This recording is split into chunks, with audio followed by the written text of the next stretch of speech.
Cerita dimulai ketika pemuda lulusan perguruan tinggi, Choi Ije, pergi menghadiri wawancara kerja dan pacarnya yang bernama Jisoo memberinya semangat. Namun di tengah perjalanan, Ije melihat seorang pria tertabrak mobil yang membuatnya sangat terkejut dan tidak fokus saat proses interview. Lamarannya pun ditolak dan Ije tidak pernah menyangka bahwa kejadian ini akan terjadi. Kejadian pada hari itu merubah kehidupannya selama 7 tahun ke depan. Kehadiran wabah COVID membuatnya semakin sulit mencari pekerjaan dan dia terpaksa harus bekerja serabutan demi melunasi pinjaman biaya kuliahnya yang tidak sedikit.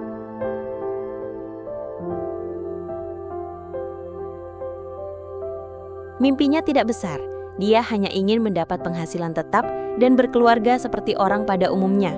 Namun dia selalu gagal mendapatkan pekerjaan dan setelah menghabiskan 7 tahun seperti itu, Ije akhirnya bisa menjadi peserta seleksi terakhir di perusahaan Tekang yang sangat terkenal pada tahun 2023. Saat menunggu hasil wawancara, Ije mendapat kabar bahwa program investasi yang dia ikuti adalah penipuan.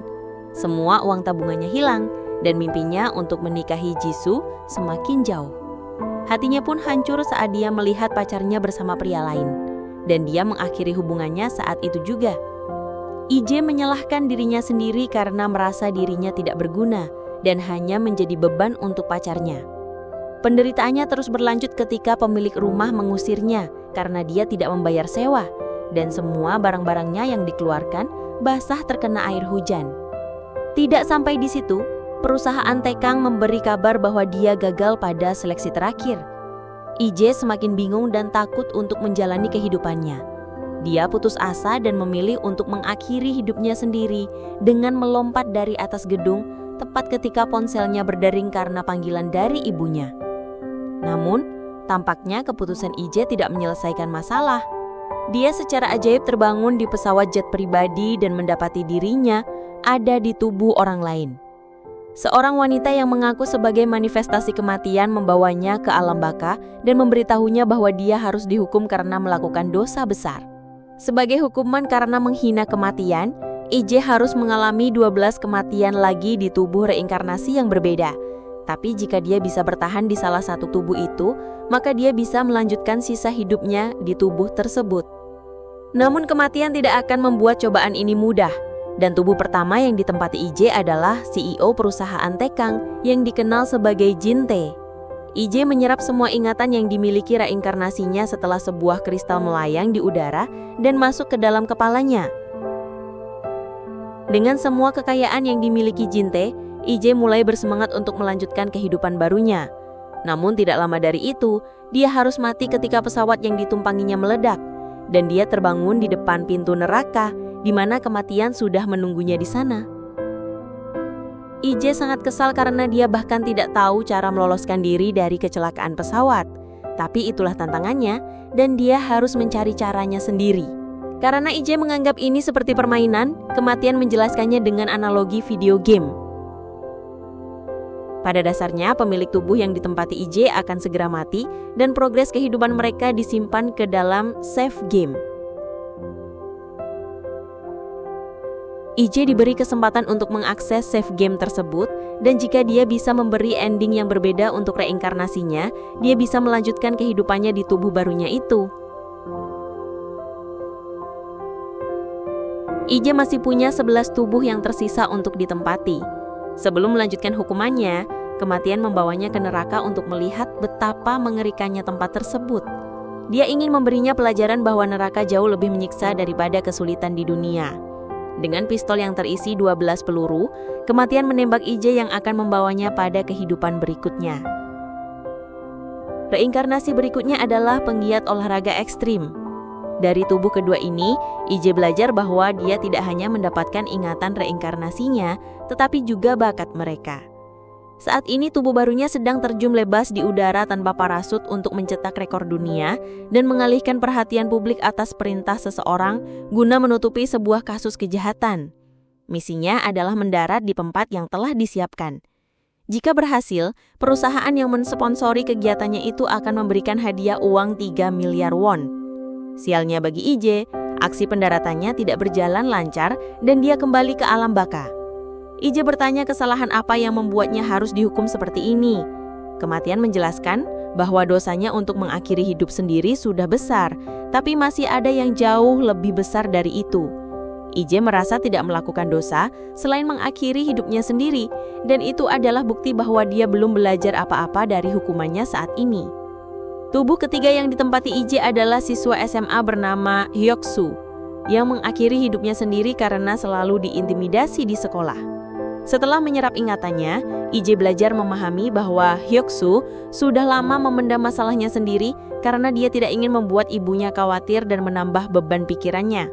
Tampaknya laki-laki yang bernama Jinsang yang selalu merundung Hyoksu itu tidak kuat seperti kelihatannya. Ije dengan keberaniannya bisa melawan perundung itu dengan mudah. Tapi ada satu laki-laki tangguh yang melindunginya. Ketika Ije pulang ke rumah Hyoksu, dia menyadari bahwa remaja itu tidak punya ayah sama seperti dirinya. Keadaan pun berubah menjadi sangat mengharukan ketika Ije makan malam bersama ibu Hyoksu yang mengingatkannya pada sang ibu. Dia sangat merindukan ibunya, tapi dia tidak sanggup jika harus menemuinya lagi di saat seperti ini. Keesokan harinya di sekolah, Ije menemui Taesok, laki-laki tangguh sebelumnya yang setuju untuk mengikuti rencananya menjatuhkan Jinsang. Ije tahu bahwa Taesok membenci Jinsang yang selalu bertindak sesuka hatinya kepadanya hanya karena dia punya kakak kelas yang selalu melindunginya. Dan dengan pemikiran ini, mereka sepakat untuk bekerja sama. Langkah pertama yang dilakukan Ije adalah mempermalukan Jinsang. Ketika dia menumpahkan semangkuk mie ke kepala Jinsang, Taesok hanya dia memperhatikannya dan menolak perintahnya untuk mengejar Ije. Dia bahkan mengejeknya dan membuatnya ditertawakan banyak orang. Jinsang dengan sikapnya yang pengecut meminta kakak kelasnya balas dendam, dan dia setuju untuk membantunya. Namun senior itu sangat terkejut setelah tahu bahwa orang yang mempermalukan Jinsang hanya remaja biasa yang menurutnya terlihat seperti kutu buku. Dia tidak mau melawannya demi menjaga harga dirinya sebagai laki-laki sejati. Kejadian ini membuat Jinsang kehilangan koneksinya dengan orang terkuat di sekolah, yang tidak mau berteman dengannya lagi karena dia sangat memalukan. Setelah apa yang terjadi, Taesok bisa melampiaskan semua kekesalannya kepada Jinsang. Dan penderitaannya semakin lengkap ketika pacarnya berpaling ke laki-laki lain. Jinsang yang tidak terima dengan keadaan ini balas dendam kepada Ije. Dia memukulnya saat lengah dengan cara yang sangat brutal dan membuatnya kembali ke alam baka. Pada titik ini Ije kembali mempertanyakan apakah dia bisa terbebas dari siksa neraka. Karena semua yang dia lakukan tampaknya menjadi sia-sia. Ije menganggap ini seperti main-main. Murka karena pernyataan ini, kematian menyerang Ije hingga dia terhempas dan menegaskan bahwa dia tidak pernah berbohong atau bermain-main atas hukumannya.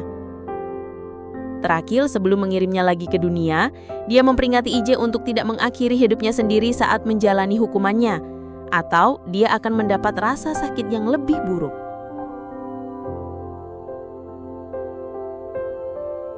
Penderitaan Ije terus berlanjut ketika dia mendapati dirinya diinterogasi dengan cara yang paling mengerikan. Tubuhnya kali ini adalah anggota organisasi rahasia yang kedapatan mencuri sejumlah uang milik bosnya dan juga wanitanya yang ingin melarikan diri dari kehidupan kriminal. Ije menyerap ingatan tubuh barunya pada saat-saat terakhir. Namanya adalah Juhun. Dan dengan kemampuannya untuk berkelahi, dia coba meloloskan diri dari kepungan orang-orang yang menangkapnya. Ingatannya menjelaskan bahwa dia menyembunyikan uang 10 miliar bosnya dan sudah siap melarikan diri dengan wanita yang dia selamatkan. Kali ini Ije hanya perlu meloloskan diri untuk memulai kehidupan baru. Namun tentu saja, itu bukan perkara mudah. Setelah mengalahkan semua orang, Ije kabur menggunakan motor dari kontainer yang mengurungnya, tapi saat dia bergegas, banyak utusan yang memburunya dari berbagai arah. Setelah pengejaran intens melalui kota dan menerobos mal dengan banyak pengunjung, Ije mulai terpojok, tapi dia tidak menyerah dan memilih untuk melompat dari atas gedung ke dalam kolam renang. Begitulah bagaimana dia bisa bertahan dari aksi kejar-kejaran yang sangat menegangkan dan hampir merenggut nyawanya berkali-kali. Ije akhirnya menemui wanita yang dia selamatkan di dermaga yang memeluknya dengan penuh kasih sayang seakan harapannya terpenuhi. Namun, Ije tidak pernah menyangka bahwa wanita itu justru mengkhianatinya. Semua usahanya untuk melanjutkan hidup berakhir sia-sia. ketika wanita itu menembaknya tepat setelah mengetahui di mana letak uang yang dia sembunyikan. "Sial!" IJ berteriak di alam baka. Kematian menertawakannya lalu berkata bahwa dia seharusnya tidak senahit itu. Mengejutkannya, IJ tampaknya sudah menduga hal ini akan terjadi. Dia tahu bahwa proses reinkarnasinya selalu terjadi di tempat dan masa yang sama. Itu artinya, dia masih punya kesempatan untuk merebut kembali uang 10 miliar won yang disembunyikan di Juhun. Ternyata, pria itu menyimpan uangnya di lokasi yang hanya bisa diakses dengan perahu, dan hanya dia yang mengetahui tempat aslinya. Perjuangan IJ berlanjut. Kali ini dia menempati tubuh seorang pemuda bernama Taesang yang akan segera keluar dari penjara. Ingatannya menjelaskan bahwa dia adalah petarung MMA sedari kecil. Tapi dia menyerah dengan mimpinya karena masalah ekonomi keluarga. Untuk mendapatkan uang, Taesang mengambil pekerjaan beresiko untuk menggantikan seseorang masuk penjara karena telah menabrak seorang gadis dan membuatnya koma. Bayarannya sangat besar, dan Taesang yang saat itu masih di bawah umur menerimanya dengan harapan dia akan segera dibebaskan dengan masa percobaan. Namun, pada hari persidangan, korban dinyatakan meninggal dan Taesang divonis penjara selama 2 tahun. Dunia menjadi saling bertabrakan ketika IJ mengetahui bahwa salah satu teman selnya adalah Jin Sang yang dipenjara karena telah merenggut nyawa tubur ketiganya, Hyuk-soo. Tampaknya, orang-orang di sel mengenalnya sebagai psikopat gila dan mereka takut kepadanya. IJ yang kesal segera memberinya pelajaran dan mengungkap jati dirinya yang asli sebagai pecundang. Selama ini dia hanya berlagak seperti psikopat agar tidak diganggu tahanan lain. Tapi keadaan berubah dan dia mendapat ganjarannya karena telah menipu banyak orang. Dengan hanya 4 hari tersisa sampai pembebasannya, IJ harus menghadapi masalah tidak terduga ketika tahanan di sel mulai memburunya. Ternyata, Taesang pernah mengancam pihak yang memintanya masuk penjara untuk mendapatkan lebih banyak uang karena dia sudah banyak mengorbankan waktunya di dalam tahanan. Namun, itu hanya menimbulkan lebih banyak masalah. Pihak yang tidak bertanggung jawab itu berjanji akan memberikan hadiah kepada tahanan yang bisa melenyapkan Taesang sebelum hari pembebasannya. Begitu IJ bebas, dia menemui kliennya dan berjanji akan tutup mulut mengenai kesepakatan yang pernah mereka buat sebelumnya. Kemudian, dia mengambil uang 10 miliar yang disembunyikan untuk dibagi 2 dan menyimpan sisanya di loker kereta. Dalam perjalanan pulang, IJ ditikam oleh ayah korban tabrak lari yang berpikir bahwa IJ adalah pelakunya, tidak tahu bahwa dia hanya menggantikan pelaku asli. Meskipun IJ selamat dari serangan itu, temannya dari penjara datang beberapa saat kemudian untuk menghabisinya. Pada awalnya, dia terlihat seperti teman yang setia, tapi ternyata dia juga mendapat perintah dari pelaku yang asli untuk menghabisinya karena takut dia akan mengungkapkan rahasianya ke publik. IJ meninggal tepat ketika ibu Taesang menghubungi ponsel putranya, dan dia terbangun di alam baka sambil menangis. IJ tidak menyangka ayah korban akan membalaskan dendam putrinya kepadanya, dan dia sangat kesal karena tidak menyadari itu. Kematian pun berkata bahwa IJ tidak akan pernah menyadari itu karena dia adalah orang yang egois dan hanya mementingkan diri sendiri. Pada titik ini, kematian ingin memberinya pelajaran bahwa tindakannya mengakhiri hidup sendiri juga melukai perasaan orang lain, terutama mereka yang ditinggalkannya olehnya. Sama seperti ayah korban tabrak lari yang merasa sangat sedih sampai dia ingin membalaskan dendam putrinya. Karena IJ tidak belajar apapun dari semua hukumannya sampai saat ini, kematian membawa IJ pada rintangan yang lebih sulit. IJ terbangun di tubuh bayi yang tidak berdaya, dan dia terus menangis karena kehilangan kesempatannya untuk mengambil kembali sisa uang miliknya di loker kereta. Namun kehidupan IJ di tubuh bayinya tidak bertahan lama. Orang tuanya sangat kasar dan meskipun orang-orang melihat tanda peringatannya, tidak ada yang bertindak untuk menyelamatkannya. Tak berdaya, IJ meninggal ketika pekerja sosial gagal menjalankan tugasnya untuk menyelidiki tindak kekerasan yang dilakukan keluarganya. Melalui kejadian ini, kematian ingin menunjukkan kepada IJ bahwa kehidupan itu sangat berharga. Tidak semua orang di dunia punya kesempatan untuk melanjutkan hidupnya, seperti bayi tersebut yang bahkan tidak punya pilihan untuk bertahan. IJ yang masih belum sadar, hanya memikirkan bagaimana caranya dia bisa keluar dari permainan. Dan tampaknya, kematian bisa membaca pikirannya selama ini. Melihat tindakannya, kematian menyadari bahwa IJ akan dibutakan oleh hasratnya sendiri yang membuatnya semakin jatuh dalam kehancuran. Sebelum mengirim Ije ke dunia, kematian memperingatkannya untuk tidak membunuh seseorang karena dia akan turun ke dunia untuk mencampuri urusannya. Tubuh ketujuh tampaknya menjadi pilihan bagus Ije untuk mengulang kehidupannya. Dia terbangun di tubuh laki-laki yang tidak hanya tampan, tapi juga terkenal dan hidup dalam kekayaan. Setelah mengambil kantong uang tunainya, kerintingan Ije di Palutaralini mulai sulit. Saat membantu temannya mengelola kafe, Ije menemui mantan pacarnya Jisoo dan mengetahui bahwa dia baru saja memulai debutnya sebagai novelis. Melalui sebuah artikel, dia belajar bagaimana Jisoo melewati rintangannya untuk menggapai mimpi. Dalam sesi wawancara, Jisoo mengungkapkan bahwa dia bisa sampai sejauh ini berkat dukungan pacarnya yang sangat dicintainya. Jisoo tidak pernah selingkuh, dan laki-laki yang bersamanya pada malam itu adalah kakaknya sendiri. Dan rasa rendah diri yang dimiliki Ije membuatnya salah menafsirkan kebenaran. Setelah membaca bukunya, Ije mendekati Jisoo sebagai penggemar yang ingin meminta tanda tangannya. Mereka semakin dekat ketika Ije menceritakan kematiannya seolah-olah itu cerita fiktif dengan sangat detail dan penuh emosi. Jisoo senantiasa mendengarkannya, dan dia membagikan pendapatnya mengenai karakter kematian yang menurutnya terlalu kejam pada protagonis. Ije berteriak mengatakan bahwa karakter itu memang kejam, dan dia merasa lega karena keresahannya selama ini tervalidasi. Melihat bagaimana Ije hanyut dalam ceritanya sendiri, membuat Jisoo tertawa. Namun keadaan berubah menjadi sangat emosional ketika Jisoo bertanya siapa nama karakter utama dalam cerita tersebut. Tapi Ije hanya menjawab bahwa dia belum memikirkannya. Sejak saat itu Ije terus mengobrol dengan Jisoo setiap kali dia mengunjungi kafe. Ije terus menceritakan kematiannya seperti novel, sampai akhirnya Jisoo bertanya, kenapa protagonis dalam ceritanya tidak pernah mengunjungi ibunya. Ije berkata bahwa dia akan merasa sangat sedih jika bertemu dengan ibunya lagi. Ije dengan tubuh barunya ingin membangun kembali hubungannya dengan Jisoo, tapi dia belum bisa membuka hatinya lagi. Melihat Jisoo masih berduka atas kematiannya, Ije menyadari dampak tindakannya terhadap orang-orang yang dicintainya, terutama ibu tunggalnya. Saat berkunjung ke rumah duka, Ije menemui ibunya yang diam-diam menangisi kepergiannya. Hatinya hancur dan kesedihannya semakin mendalam. Menyadari bahwa dia bisa mati kapan saja, Ije tidak membuang waktu untuk menghadiahi semua uang miliknya kepada sang ibu. Kemudian dia menemui Jisoo untuk mengungkapkan kebenarannya. Pada awalnya, dia melukiskan pengakuannya seperti salah satu ceritanya. Tapi semakin dia mengembarkan cintanya, semakin terdengar seperti kisah cinta antara Ije dan Jisoo. Ije berpikir bahwa Jisoo akan baik-baik saja saat dia pergi meninggalkannya. Tapi sekarang dia tahu bahwa itu salah. Ije mengatakan kepadanya bahwa dia masih mencintainya. Dan pada saat itu Jisoo melihat bayangan Ije berdiri di hadapannya. Ketika Ije menyebutkan nama aslinya, sebuah mobil menabrak mereka berdua.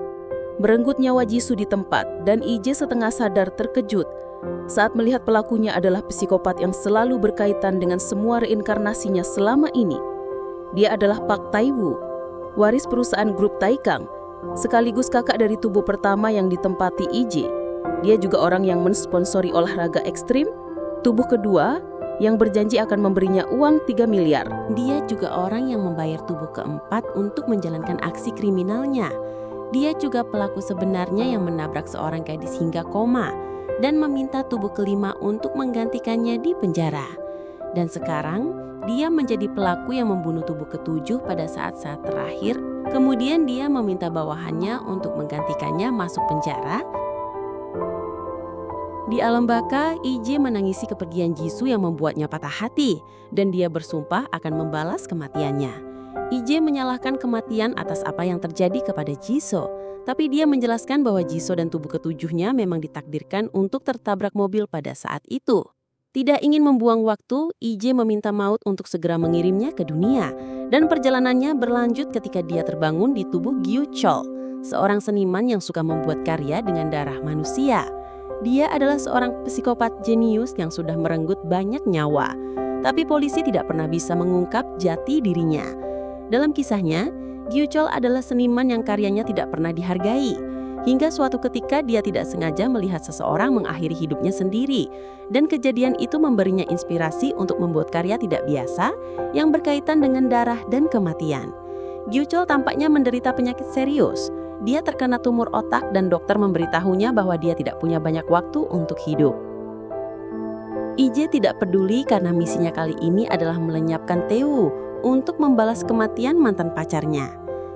Tidak butuh banyak waktu dan upaya, Ije berkesempatan untuk menemui Taewoo ketika pria itu tertarik untuk membeli salah satu karya seninya. Pertemuan mereka tegang berkat permusuhan terselubung Ije, tapi bagi Taewoo, pria di depannya adalah orang asing dan nyaris tidak dianggap sebagai ancaman. Meskipun Ije kehilangan kesempatannya untuk melenyapkan Taewoo pada pertemuan pertamanya, sekarang dia tahu alamatnya dan segera menunggunya di rumahnya pada malam itu. Ije dengan kemampuan berkelahinya bisa dengan mudah memojokkan Taewoo, tapi keadaan berubah ketika pria itu mengeluarkan senapannya tanpa berpikir dua kali. Dia menembak Ije dari belakang, tapi tampaknya dia sudah memperkirakan ini akan terjadi dan mengenakan rompi anti peluru. Kesiapannya memberinya keunggulan dan Ije menangkap Taewoo untuk dibawa ke studio seninya. Namun lagi-lagi keadaan tidak berpihak kepadanya saat tubuhnya tiba-tiba pingsan karena tumor otak. Ini memberi Taewoo cukup waktu untuk melepaskan ikatannya dan membalikan keadaan. Dia dengan bangga membagikan ceritanya kepada Ije tentang bagaimana dirinya berubah menjadi psikopat. Mengejutkan, itu terjadi ketika dia tidak sengaja menabrak pria di tengah jalan. Pria yang ditemui Ije pada hari wawancara dan membuatnya gagal mendapatkan pekerjaan. Melihat bagaimana korban meminta pertolongan kepadanya, membuat Taewoo merasa seperti Tuhan yang bisa memutuskan kehidupan seseorang. Sejak saat itulah, dia mulai merasakan kepuasan tersendiri saat melenyapkan nyawa manusia. Gemetar karena kegembiraan, Taewoo meminta Ije untuk memohon ampun padanya, tapi Ije meludahi wajahnya dan tertawa. Terakhir, dia mencoba mengungkit kematian Jin-tae di pesawat yang ternyata didalami oleh Taewoo, agar hak waris perusahaan ayahnya jatuh kepadanya. Taewoo terkejut karena itu adalah rahasia miliknya sendiri. Tapi dia tidak takut dan pada malam itu, Ije mengalami kematiannya yang paling menyakitkan. Meskipun kehidupannya berakhir tragis, Ije terus tertawa saat menghadapi kematian. Ternyata, dia tidak pernah bermaksud membunuh Taewoo di tubuh kedelapannya. Namun sebaliknya, dia menanam benih untuk menjatuhkannya di tubuh berikutnya. Dia tahu bahwa studionya dilengkapi dengan banyak CCTV, dan semua perbuatan Taewoo pada malam itu sudah terekam. Kematian ingin menunjukkan rasa sakit yang sebenarnya kepada Ije, tapi tampaknya dia terlalu fokus untuk membalaskan kematian mantan pacarnya dan mengabaikan semua pelajaran yang diberikan untuknya. Sebelum melanjutkan babak berikutnya, kematian menegaskan sekali lagi bahwa dia akan melempar Ije ke neraka jika dia mencoba membunuh seseorang. Tubuh ke-9 adalah detektif bernama Ji Hyung yang dicap sebagai pecundang memalukan. Motonya adalah dia harus mementingkan keselamatannya terlebih dahulu dan tidak mau mengorbankan nyawanya untuk menjaga dan mengayomi masyarakat. Sikap inilah yang membuatnya selalu dikucilkan dan bahkan junior satu timnya tidak pernah menaruh rasa hormat sepadanya. Semuanya bukan tanpa alasan. Ji Hyung ingin mengikuti jejak ayahnya sebagai polisi hebat yang sayangnya tewas saat bertugas.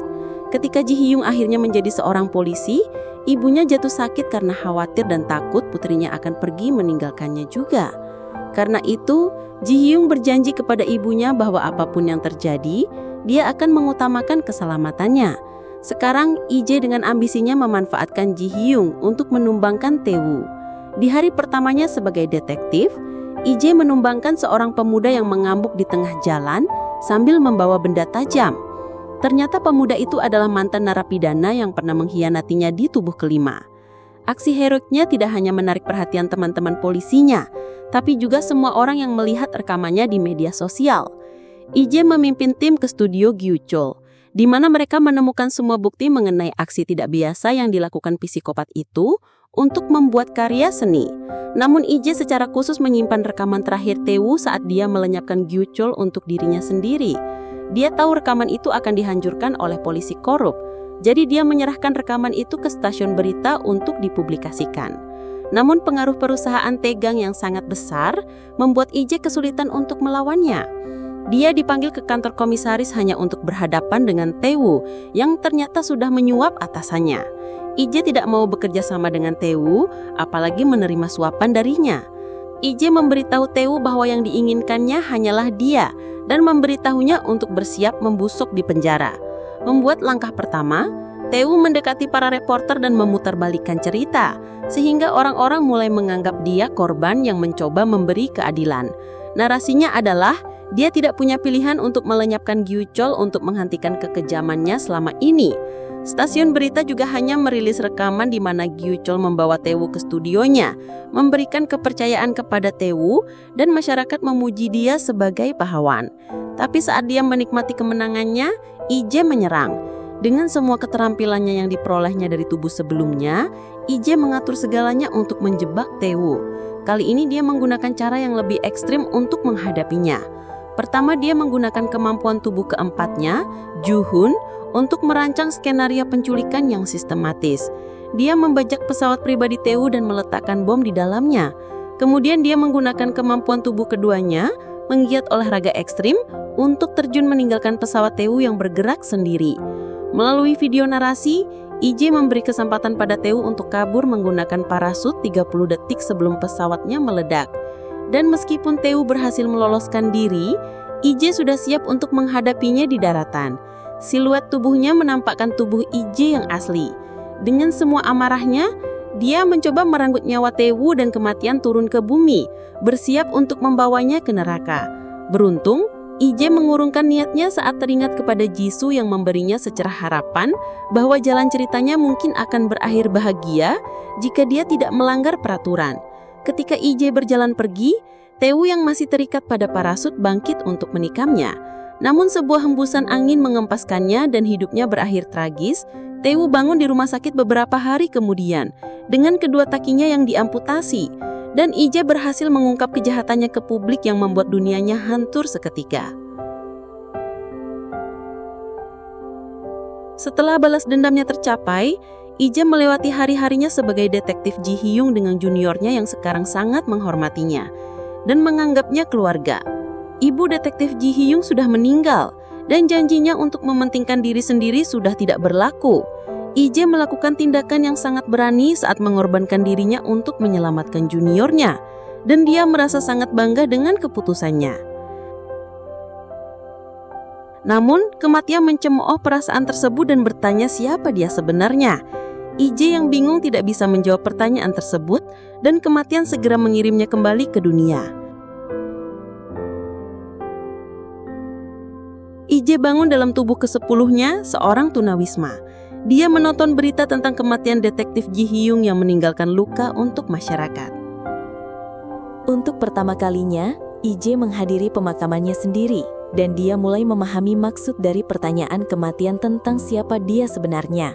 Semua teman-teman dan kolega sebelumnya memandangnya sebagai seorang tunawisma yang kotor, dan bahkan keluarga dari orang yang dia selamatkan memperlakukannya dengan hina. Perlakuan itu membuat Ije tersadar bahwa hidup sebagai orang lain tidak berarti untuknya. Semua bentuk pencapaian yang ia dapatkan dari tubuh orang lain pada akhirnya tidak menjadi miliknya. Melalui kejadian ini, kematian ingin memberi pelajaran untuk Ije agar lebih menghargai kehidupannya sendiri.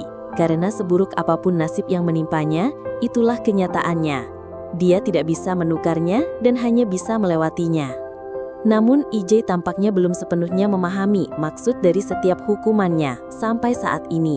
Ije terjatuh dari tangga ketika dia mencoba menghindari kristal ingatan. Nyawanya tidak terselamatkan dan dia hanya punya 2 tubuh tersisa untuk melewati masa hukumannya. Maut memperingatinya bahwa rasa sakit kematian akan semakin buruk di setiap babaknya, dan apa yang menunggunya di akhir adalah rasa sakit yang tidak pernah terbayangkan olehnya. Ije yang naif sudah tidak peduli dengan nasibnya. Dia berencana untuk mengakhiri 2 kehidupannya yang tersisa dan dengan angkuh meminta kematian untuk segera mengirimnya ke dunia. Tubuh ke-11 Ije adalah gambaran dari apa yang selalu dia harapkan semasa hidupnya. Pria ini sudah menikah, punya keluarga sendiri, dan menjalani kehidupannya sebagai pekerja kantoran seperti orang-orang pada umumnya. Namun masalah muncul ketika dia tiba-tiba di PHK dan keluarga yang sangat dia cintai pergi meninggalkannya. Hidup terlantar tanpa tujuan, pria ini memutuskan untuk mengakhiri hidupnya sendiri. Ije bisa memahami perasaannya dan rasa sedihnya terakumulasi dengan apa yang dirasakan pemilik tubuhnya saat ini. Semua penderitaan ini mendorong Ije untuk mengakhiri hidupnya seperti saat itu. Dia berlari ke tengah jalan dan tubuhnya terhempas ketika sebuah mobil menabraknya dengan kencang.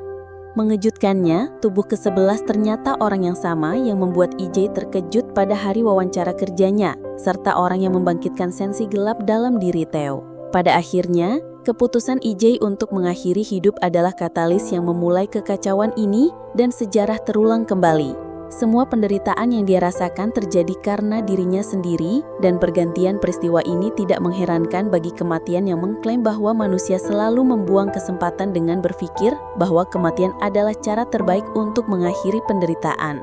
Tapi sebenarnya itu salah. EJ semakin kehilangan motivasi untuk melawan, dan dia berencana untuk mengakhiri kesempatan terakhirnya. Namun, dia justru terbangun di tubuh ibunya sendiri. Setelah menyerap ingatan ibunya melalui bola kristal, EJ menyadari bahwa dia belum mengenal ibunya dengan baik. Dia belajar tentang kesulitan yang dihadapinya saat membesarkannya sebagai orang tua tunggal, tepatnya ketika pria yang dia cintai meninggal dunia dan membuatnya hancur. Namun, saat itu EJ tidak menyadari bahwa satu-satunya hal yang membuatnya bertahan adalah kehadiran dirinya sebagai buah hati yang sangat dia cintai. Ibu EJ tidak pernah mengeluh pada hidupnya. Dia selalu bekerja keras untuk mencari nafkah dan merawat putranya dengan penuh kasih sayang. Cobaannya menjadi semakin berat ketika dia kehilangan pekerjaannya, tapi dia terus melangkah maju dan pantang menyerah. Melalui ingatan ini, EJ menyadari betapa bodohnya dia karena tidak pernah bersyukur telah diberkati ibu yang sangat hebat. Ketika ingatannya mencapai titik di mana dia meninggal dunia, rasa sakit dan kehilangan yang dirasakan ibunya juga dirasakan oleh EJ, yang membuatnya tersadar bahwa inilah rasa sakit paling buruk yang pernah dikatakan oleh kematian sebelumnya. Rasa sakit atas kepergian orang yang sangat dia sayangi. Rasa sakit yang luar biasa. Apa yang tampak seperti hukuman pada awalnya menjadi cara bagi EJ untuk terus bertahan hidup dan mencoba memenuhi keinginan ibunya yang belum tercapai. Ibu EJ sangat ingin pergi ke gunung yang sering dia kunjungi bersama suaminya saat masih muda. EJ mencoba memenuhinya meski tubuhnya sudah tidak sekuat itu untuk terus berjalan. Namun, dia tidak menyerah, dan semua upayanya terbayar ketika pemandangan indah menyebutnya dengan hangat saat tiba di puncak. EJ menghabiskan 32 tahun di tubuh ibunya sambil mengingat orang-orang yang dicintainya. Tidak mudah untuk bertahan sendirian seperti itu. Tapi EJ melakukannya dengan tekad yang kuat karena dia sudah berjanji pada dirinya sendiri untuk tidak menyerah lagi. Selama hidup, EJ selalu takut menghadapi kehidupan. Dia takut dunia tidak mengakuinya. Takut tertinggal oleh rekan-rekannya. Dan akhirnya dia mengakhiri hidupnya sendiri. Setelah mati, dia baru menyadari bahwa hidup itu sendiri adalah kesempatan. Lalu rasa sakit yang dia kira meliputi seluruh hidupnya ternyata hanya sebagian kecil dari itu. Setelah penantian yang begitu panjang, kematian datang mencari EJ dengan sendirinya dan membawanya kembali pada kematian. EJ tidak pernah menyangka akan butuh waktu yang sangat lama untuk menjalani masa hukumannya. Dan sepanjang sisa hidupnya dia terus memikirkan apa yang akan dia lakukan saat bertemu dengan kematian. EJ berlutut di hadapan kematian dan meminta kesempatan lagi untuk hidup sebagai dirinya sendiri. Yang dia ingin lakukan hanyalah memeluk ibunya sekali lagi. Dan kematian memberitahunya bahwa dia menang. Kematian menjelaskan bahwa EJ berhasil menghindari kematian dan selamat. Dia sudah menerima hukuman penuh darinya. Dan yang tersisa adalah penghakiman dari Tuhan. Namun, sebelum itu benar-benar terjadi, kematian punya sesuatu untuknya. Sambil mengeluarkan peluru, dia memberinya satu kesempatan lagi tetapi menyerahkannya pada keberuntungan. Dia memasukkan pelurunya pada pistol dan memutar bagian silindernya. Jika peluru itu akhirnya keluar, keinginan EJ akan terkabul. Cerita berakhir ketika EJ menembak dirinya sendiri dan harapannya ternyata dikabulkan. Dia kembali ke masa lalu saat tubuhnya hendak melompat dari atas gedung. Teleponnya berdering dan kali ini dia menjawab panggilan ibunya sambil menangis, terseduh-seduh.